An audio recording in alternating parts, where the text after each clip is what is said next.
If an idolater was found standing beside a wine cistern, if it has a lien, literally a loan upon it, is prohibited. If he does not have a lien upon it, it is permitted. If he fell into the cistern and came out, or he measured it with a reed, or he flipped out a hornet with a reed, or if he was tapping on top of a foaming barrel, all these cases were actual incidents, and they said it should be sold. Reb Shimon, however, permits it if he took a barrel and threw it in his anger into the cistern. This was once an incident, and they declared it fit. If one prepares an idolater's wine impurity and he places it in his domain in a house which opens into a public domain, if it is in a city which has idolaters and Jews in it, it is permitted. But in a city which is entirely idol worshippers, it is forbidden, unless he appoints a watchman. The watchman need not be constantly present and guarding, even if he leaves and returns. It is permitted. And the Reb Shimon Elazar said, all idolaters' domains are one. If one prepares an idolater's wine impurity and places it into his domain, and this one writes to him, I have received the money from you, it is permitted. But if the Jew would want to remove it and he does not allow him to do so until he gives him his money, this was once an incident in Beit Shan, and the sages forbid it. Okay. Okay, so here you have a non-Jewish employer he's got a vineyard or whatever. He's got a wine factory, and he wants to employ a bunch of people, and he hires a Jew to come and help him to schlep his wine. Now the Chachamim are very strict about this Yain Nesech story, and it doesn't matter if it's just Stam Yainam or Yain Nesech. The fact is it's Aser Bahana, and even just schlepping the barrels of wine from him, he's getting hana from the barrel, right? So the Jew who went and worked there, now he gets the money and he comes and asks a shaila from the Chachamim, and the Chachamim say, I'm sorry, you got to throw this money away. You can't use it for anything. Okay, scharo asur.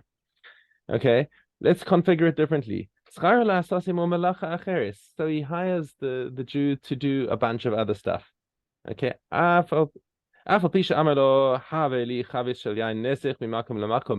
among the things that he tells him to do, he says, just also schlep this barrel of my wine for me. Okay, schara mutar.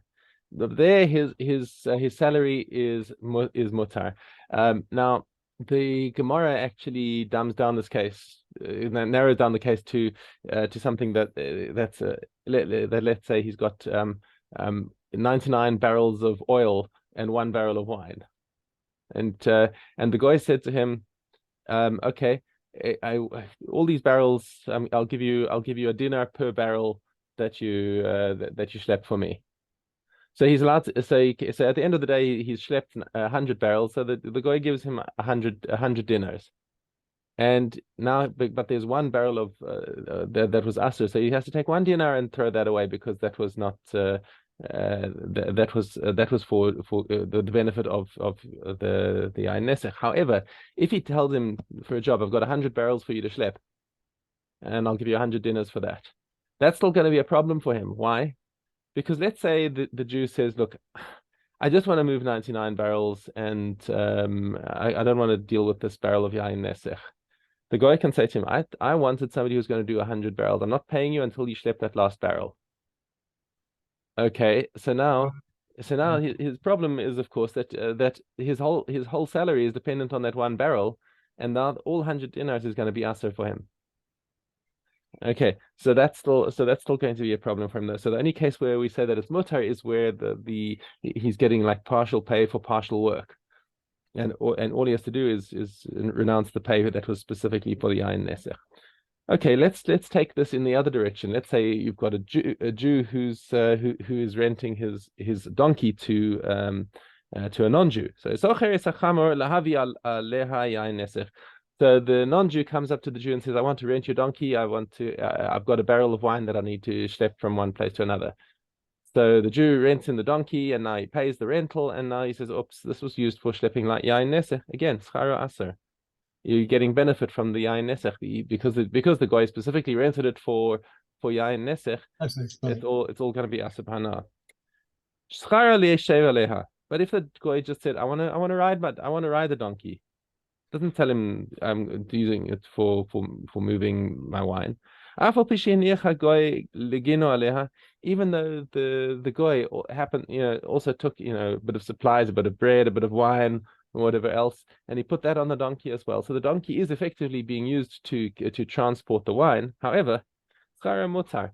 This is fine because if you look at it in the context through the same lens that we said in the previous case, that he must that let's say the Jew said to him, "Listen, I rented it to you.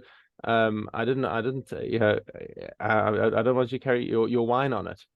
The goy is not going to be able to say, "I'm not going to pay you then," because the rental was to carry you, not to carry your wine. So he's got, if he couldn't refuse to pay him because of the wine, then once he takes the wine on it, okay. So that's not, I'm not getting the benefit from the wine. I'm just getting the benefit from the fact that he was riding it, and that's okay. The fact that he carried his wine is incidental. Okay. So basically, to distill it down, it's okay. Is basically if the benefit is, if you took away the wine, would he still get the benefit? If the answer is yes, then you didn't get benefit from the wine. Right. Okay. Right. Would you still get the pay? That is okay. Mishna base. Yain nesech shenafel al gabe anavim. Okay, so now this is a principle in kashrus. Okay, so you've got a bunch of grapes, and the goy spilled his wine on top of the grapes. Now, what do you do with the grapes? Are you allowed to eat them? Yeah, rinse them. It's fine because the grape skin is not going to absorb anything from the wine. You just wash it off and it's fine. However,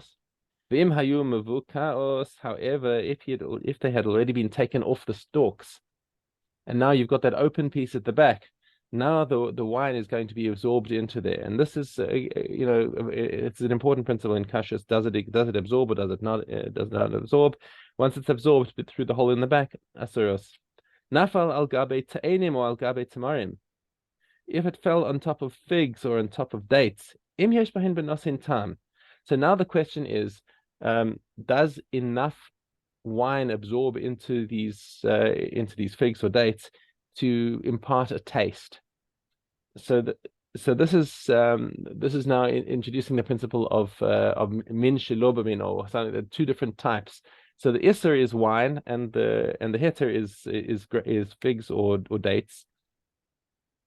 Asur. So if it gives a taste, if you could taste the wine inside the fruit, then it becomes asur. Okay, Maase. So we actually had a shaila here from Baitos bin Zonin. Shehevi grogeros besfina. He was bringing dried figs in the ship. And some guy was also schlepping his wine in the same ship, and it broke and spilled all over his figs. And the wine fell on top of them. And he asked the chacham, "Okay, what do I do with my figs now?" And they said, "No, it's mutar, because it wasn't sufficient, obviously, to give a taste to his figs." So here's your general rule: Kol shebehana asor benosin time asor. And any time that you've got something that gives if it's sufficient to give a taste, it's asur. Kol she'ein behana asor benosin time mutar. But if there's no hana, if it doesn't improve, if it doesn't improve the taste, it's still going to be mutar. How so? So let's say you had wine vinegar, which is asur, the non-Jewish wine vinegar, and it fell onto beans. Grisin is ground beans. Chopped beans. Chopped beans. Okay, chopped beans. So now this is going to give it's going to make the flavor worse, not better. So if it makes the flavor worse, then it actually turns out to be mutar. And that, by the way, is a reason why anywhere you go in the world, you can buy honey. You don't need a hechsher on honey. Why? Because we have a principle that there are no additives, no unkosher additives that you can put in the honey that'll make it taste better. Honey is the best flavor that it can be. Pure honey is the best, and flavoring it is going to make it worse. Why do they put a hechsher on it then? So there's more than because they put hechsher and drain cleaner too. Okay, it's because we're ignorant, because we're lazy, because we don't know enough about halacha. Why did they put a hechsher on water? Seriously, I've seen hechsherim on water that say kosher lepesach, and it's like, seriously. I see it on toilet paper and tissues and all that kind Yes, of yes, stuff. okay. So this is because our consumers today are infantilized and don't know enough to say these things for themselves. So okay, so it's a little bit offensive, but you know that there's going to be there are so many people who won't touch anything unless some higher authority says it's okay. Okay, so you got to have a hechsher and honey. But if you go out into the sticks in Bulgaria and this zehayamase, they have but on the side of the road they had this big wagon selling these huge jars of honey at a ridiculously cheap price. You can buy it. It's fine. There's Yeah, no. I realize Hmm? that about honey. Yeah, there's nothing better than honey. It's a great Yeah, taste. right. So even if the guy put it into one of his kalim, and previously he had put in his kalim something unkosher, right? That's even if you get a taste of something unkosher into the honey, it's mutar because the taste is a negative taste. It's only made the honey worse. It hasn't Right. made it better. Okay, so that's an important principle in kashrus is tam lifgam, and that's one of the reasons why we wait 24 hours before kashering things through hagala. Is because you want the taste to be a negative taste. After 24 hours, we say that the taste is no longer beneficial. I asked Rabbi Haber about why do we have toilet paper that has hextures on it? That he said sometimes they put in like the perfumes and stuff like that. They put stuff in, you can't use it with that kind of stuff. So, Yeah. Okay. all right. Mishnah Gimel. Noch rishe hayam mavir im Yisrael kare yain mimakom lamakom. Okay. So now a Jew and a non-Jew are traveling together, and the Jew's got his barrel of wine in the back of the cart. Okay. And now the Jew says, "Listen, I got to make a pit stop over here," and he gets off the cart and disappears into the woods for a few minutes. Okay, mutar. So now, does he have to worry that the goy, while he was away doing his business in the forest, does he have to worry that the goy opened up the barrel, drank something, and sealed it up in such a way that he couldn't notice? And you say, no, he didn't tell him how long he was going for. He said, just I need to go into the forest. So the guy's going to be worried that the Jew could return any second now and discover him messing around with the barrel. So he's not going to do anything. Imhodi or shehu maflig. But if the Jew said to him, "Listen, I need to go and do something for 20 minutes," and he tells him, basically he's given the guy the run of the place for 20 minutes or however long he says. Right. I just chose 20 minutes arbitrarily over here, so Right. Right. it might not be the actual time. So the real shear that's going to be a problem is kadeshi yishtom v'yigov. Enough that the goy could take a spike and ram it, run a spike through the stopper, enough to get some wine out, and seal it up with some more clay and wipe it clean so that you can't tell that it was opened. So however much that time is, if the Jew said I'm going away for that amount of time, and he comes back, now he's got to be worried, and we're going to ask for the wine because now the guy had the opportunity, and he knew that he had time to get away with whatever he wanted to get away with. Right. Okay. Rabban Shimon ben Gamliel omer kedei sheyiftach v'yigof v'sigov. He says, I'm not worried about the guy putting a hole through the stopper. Why? Because when you put a hole through the stopper, you can see that the clay that you're putting in there looks different. So the Jew's going to come back and say, "What happened to my stopper? There's this fresh clay sitting in my stopper. Have you been messing with my wine?" Yeah. So he says, rather, the amount of time that's going to make the wine aser is enough time that the guy would open up the barrel properly and take some wine out, put the stopper back in, and put clay in again and let it dry. So now that's a much longer share of time. So Rabban Shimon Gamliel is much more makil. And in fact, the Chachamim actually agree with him in all cases except for where the stopper was made of plaster, that even the new plaster would look the same color as the old.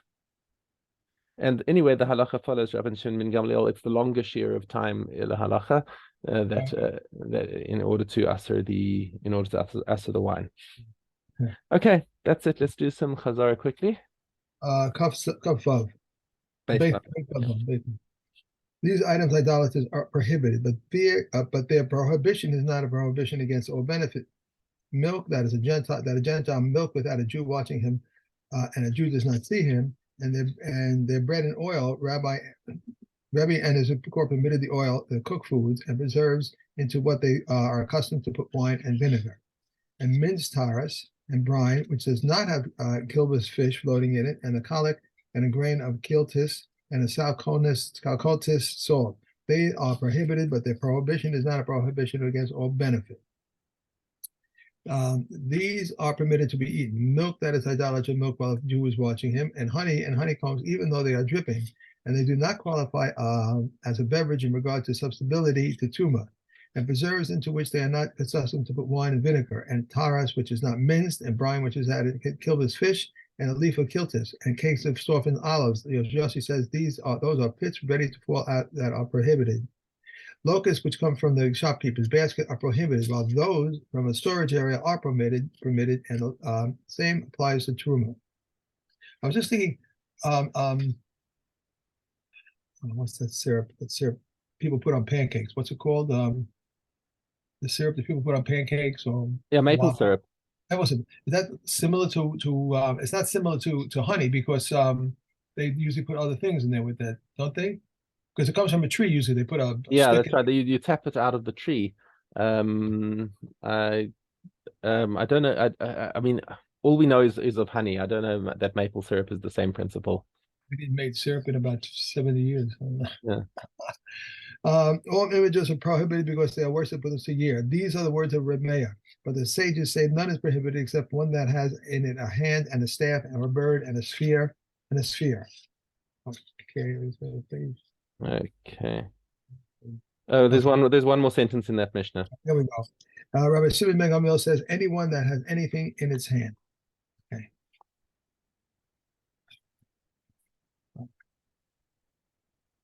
They say that honey is better to use than sugar. I don't know if it's true, but we are now in Shavuos. If he said to him, "Where is my bowl?" and he replied, "I don't know what you are talking about," whereas in fact it died, broke a limb, and was captured, stolen, or lost, and he said to him, "I adore you," and he replied, "Amen," he is liable.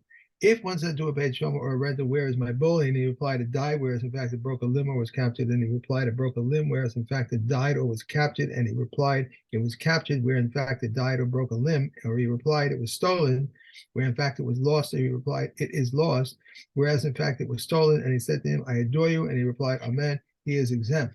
But if he replied it died and broke a limb or was captured, whereas in fact it was stolen or lost, and he said to him, "I adore you," and he replied, "Amen," he is liable. If he replied it is lost, or it was stolen, whereas in fact it died, broke a limb, or was captured, and he said to him, "I adore you," and he replied, "Amen," he is exempt.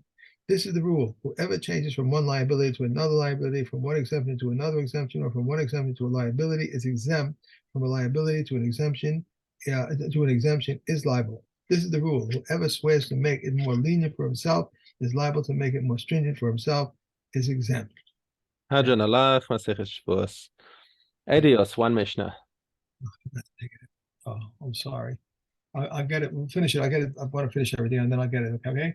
Baba Mitzia. That's Aleph. If one leaves a field from another, where it is customary to cut the crops, he must cut to uproot. He must uproot to plow afterwards. He must plow all according to local practice. Just as they share the grain, so they share the stubble and the straw. Just as they share the wine, so they share the branches and the canes, and both of them provide the cane. Hold on. Right? No. We're the first Mishnah in Adios. Oh no, I was gonna go ahead and then I'll go back to the Adios because I want to hold you up. Take it off my shelf. What? Oh, sorry, beg your pardon. Oh, fine, beg your pardon. Right. Yes. Okay. Okay. So okay. Just as they share the wine, so they share the branches and the canes, and both of them provide the canes. If one leases a field from another and is an irrigated field or a field containing a tree, or if the spring dried up the tree that was felled, he may not deduct from his rent. If he said to him, "Lease me this irrigated field or this field containing a tree," and then if the spring dried up or the tree was cut down, he may deduct from his rent. If one leased a field from another and he left a fallow, we assessed how much it was fit to yield, and he must give it to him. For so he writes to him, if it is fallow, and if I leave it fallow and do not till it, I will pay the best. Okay. Have Yevamos. Yes.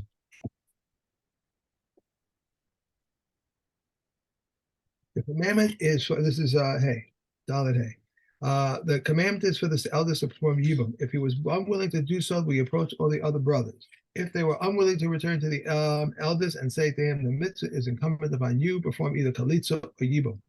If he deferred to a minor until he becomes of age, or to the eldest until he arrives from overseas, or a deaf mute, or to an idiot, we will not listen to him, but we will say to him that mitzvah is incumbent upon you, perform either kalitza or yibum. One who performs a kalitza with his yavama remains equal to the other brothers with respect to the inheritance. If there is a father, the estate belongs to the father. One who marries his yavama gains ownership of his brother's estate. Rabbi Yehuda says, in any case, if there is a father, the estate belongs to the father. One who performs kalitza with his yavama is forbidden to marry her relatives, and she is forbidden to marry his. He is forbidden to her mother, mother's mother, father's mother, daughter, daughter's daughter, and son's daughter, and to his sisters during her lifetime. Her brothers, however, are permitted. He is forbidden to his father, father's father, son, son's son, brother, and brother's son. A man is permitted to marry the relative of his kalutza's co-wife, but he is forbidden to marry the co-wife of his kalutza's relative. If one performs kalitza, no, that's it. That's it. We're done. Okay, and we have. Okay, go. Okay, should be it. One may not plant, sink, or graft in the 6th year less than 30 days before Rosh Hashanah. If one did plant, sink, or graft, he must uproot it. Rabbi Yehuda says any grafting that does not take a root within 3 days will never strike root, and Rabbi Yossi and Rabbi Shimon say within 2 weeks. Rice, millet, poppy, and sesame, which took root before Rosh Hashanah, are tied according to the previous year and are permitted in the 7th year, but if not, they are forbidden in the 7th year and are tied according to the following year. Reb Shimon Shishori says the Egyptian bean sown from the outset for seed. Likewise, Reb Shimon says large bean seeds, large sized beans. Likewise, Reb Eliezer says large bean seeds if they begin to form pods before Rosh Hashanah. Okay. All right, let's do Kalim. Okay, and we have Kalim.